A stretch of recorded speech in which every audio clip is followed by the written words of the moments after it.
आज हम राज्य के नीति निर्देशक तत्वों के बारे में अध्ययन करेंगे। तो हमारे संविधान की ये प्रमुख विशेषता है कि भारतीय संविधान में नीति निर्देशक तत्वों का प्रावधान किया गया है। तो राज्य के नीति निर्देशक तत्वों का प्रावधान हमने आयरलैंड के संविधान से प्रेरित होकर किया गया है। तो ये प्रश्न अमूमन पूछ लिया जाता है कि नीति निर्देशक तत्वों का प्रावधान भारतीय संविधान में किस देश के संविधान से प्रेरित होकर किया गया है। तो उसका आंसर आएगा आयरलैंड के संविधान से प्रेरित होकर किया गया है। अब इसमें कॉम्पिटिशन में भी आपके नहीं पूछा जाता, लेकिन प्रतियोगी परीक्षाओं में पूछा जाता है कि कौन सी समिति की सिफारिशों के आधार पर नीति निर्देशक तत्वों का उल्लेख या प्रावधान किया गया है। तो उसका आंसर आएगा सर तेज बहादुर सप्रू समिति। सर तेज बहादुर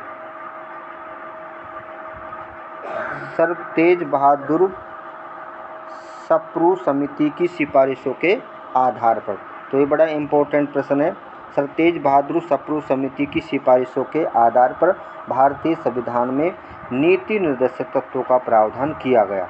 अब किस भाग में किया गया, वो भाग आएगा भाग 4, अनुच्छेद और अनुच्छेद भी आ जाएंगे, अनुच्छेद 36 से 51 तक।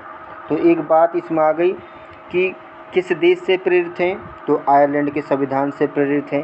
कौन सी समिति की सिफारिशों के आधार पर, सर तेज बहादुर सप्रू समिति की सिफारिश के आधार पर। कौन से भाग में, भाग 4 में, और अनुच्छेद 36 से 51 तक इनका प्रावधान किया गया है।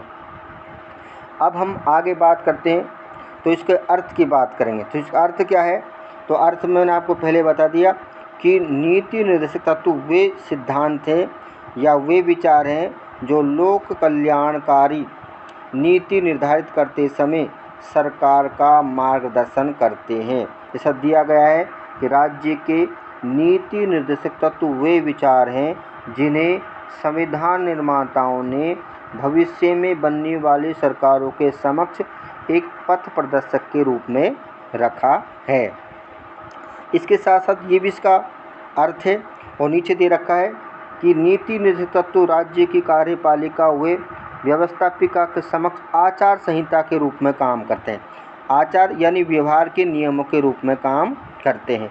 नीचे भी दे रखा है एक विद्वान है LG खेड़ेकर, उनके अनुसार नीति निर्देशक तत्व वे आदर्श हैं जिनकी क्रियान्वित का प्रयत्न शासन को करना चाहिए।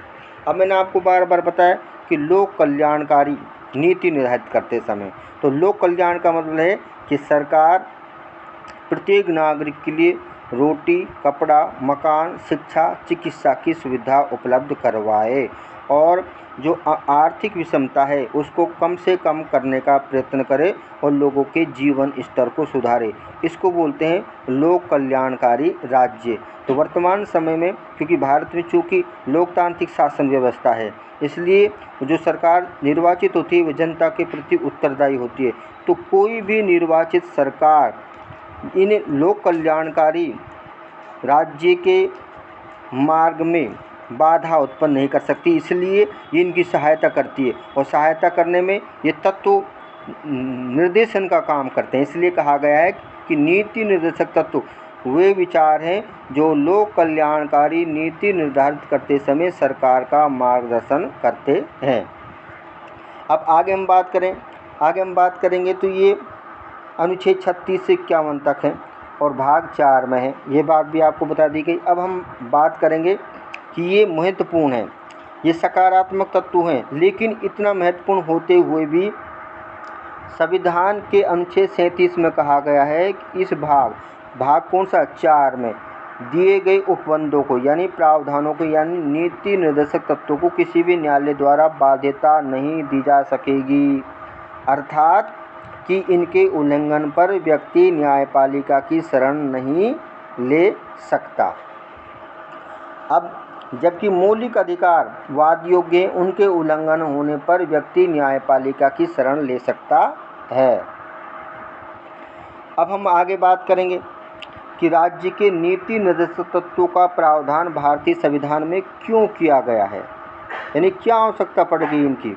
तो पहली बात तो है कि लोक कल्याणकारी वाले राज्य की स्थापना करने के लिए लेकिन 2 नंबर का प्रश्न पूछा जाए तो इसमें इसका आंसर ये होगा कि भारतीय संविधान में नीति निर्देशक तत्वों का प्रावधान उल्लेख इसलिए किया गया है। उसके बिंदु बना सकते हैं आप। पहला बिंदु बनाएंगे, लोक कल्याणकारी राज्य की कल्पना को साकार रूप देने और समता पर आधारित समाज का निर्माण करने। अगर 3 नंबर का आता है तो 3 नंबर का आता नहीं है तो 2 नंबर का आएगा। तो पहला आएगा लोक कल्याणकारी राज्य की कल्पना को साकार रूप देने, उसके बाद दूसरा बिंदु बना सकते हैं समता पर आधारित समाज का निर्माण करने, और तीसरा आएगा विकास हेतु सभी को समान अवसर प्रदान करने के उद्देश्य से आपको होता है भारतीय संविधान में नीति निर्देशक तत्वों का प्रावधान किया गया है। अब हम आगे बात करेंगे तो जैसे मौलिक अधिकारों को अनुच्छेद के हिसाब से व्यवस्थित किया गया है कि समानता का अधिकार अनुच्छेद 14, 15, 16, 17, 18, लेकिन यहाँ पर अनुच्छेद के हिसाब से इनको व्यवस्थित नहीं किया जा सकता। इसलिए इनको व्यवस्थित करने के लिए अध्ययन की सुविधा की दृष्टि से इनको 4 वर्गों में बांटा गया है। आर्थिक सुरक्षा से संबंधित नीति निर्देशक तत्व, उसके बाद इसमें दे रखा है कि सामाजिक सुरक्षा और शिक्षा से संबंधित नीति निर्देशक तत्व, उसके बाद दे रखा है पंचायती राज, प्राचीन स्मारक, न्याय संबंधी नीति निर्देशक तत्व, बाद दे रखा है अंतर्राष्ट्रीय शांति और सुरक्षा से संबंधित नीति निर्देशक तत्व। तो इनको 4 वर्गों में बांटा गया है। कितने वर्गों में बांटा गया है? 4 वर्गों में बांटा गया है। इसमें सबसे पहला हम वर्ग देखेंगे और वह वर्ग दे रखा है, सबसे पहला वर्ग हमने दे रखा है आर्थिक सुरक्षा से संबंधित नीति निर्देशक तत्व। तो लोक कल्याणकारी राज्य की स्थापना इसका प्रमुख उद्देश्य ये बार आपको बताया है। तो लोक कल्याण में मैंने आपको ये भी बताया था कि आर्थिक विषमता को दूर करना है। किसको दूर करना है? आर्थिक विषमता को दूर करना है। इसके लिए अनुच्छेद 39 में प्रावधान किया। सबसे पहला आएगा अनुच्छेद 39 कि में कहा गया है कि राज्य अपनी नीतियों को इस प्रकार से निर्धारित करे। किस प्रकार से निर्धारित करे? कि स्त्री एवं पुरुष दोनों को समान कार्य के लिए समान वेतन मिले। लेकिन इसके साथ साथ सबसे पहले हम बात करेंगे कि पुरुष एवं स्त्री सभी नागरिकों को समान रूप से जीविका के पर्याप्त साधन मिले। यानी जिसको सीधी भाषा में हम कह सकते हैं कि बिना लिंग के भेदभाव के बिना सभी नागरिकों को आजीविका के यानी रोजगार का अवसर उपलब्ध हों। पहली बात, यानी सीधे अर्थों में हम कह सकते हैं कि सभी को समान रूप से रोजगार के अवसर उपलब्ध हों। दूसरी बात यह है कि समुदाय के भौतिक साधनों का स्वामित्व और वितरण इस प्रकार से बटा हो कि सामूहिक हित का सर्वोत्तम रूप से साधन हो सके। कि जो समाज की संपत्ति है उस पर स्वामित्व इस प्रकार से हो, मालिकाना हक इस प्रकार से हो और उसका बंटवारा भी इस प्रकार से हो जिससे अधिक से अधिक लोगों का हित हो सके। उसके बाद हम बात करेंगे कि संपत्ति और उत्पादन के साधनों का, इसको एक शब्द में बोल सकते हैं, अहितकर केंद्रीकरण ना हो, या जिसको ऐसा बोल सकते हैं इस प्रकार से केंद्रीकरण ना हो कि सार्वजनिक हित को किसी प्रकार की बाधा पहुंचे। अगर कुछ व्यक्तियों के हाथ में केंद्रीकरण हो जाएगा तो सार्वजनिक हित को नुकसान पहुंचेगा। इसलिए हम कह सकते हैं संपत्ति और उत्पादन के साधनों का शॉर्टकट में इतना बड़ा नहीं देकर कह सकते हैं अहितकर केंद्रीकरण ना हो। और उसके बाद इसमें आगे दे रखा है स्त्री एवं पुरुष दोनों को समान कार्य के लिए क्या मिले? समान वेतन मिले। उसके बाद इसमें यहाँ तक करेंगे हम केवल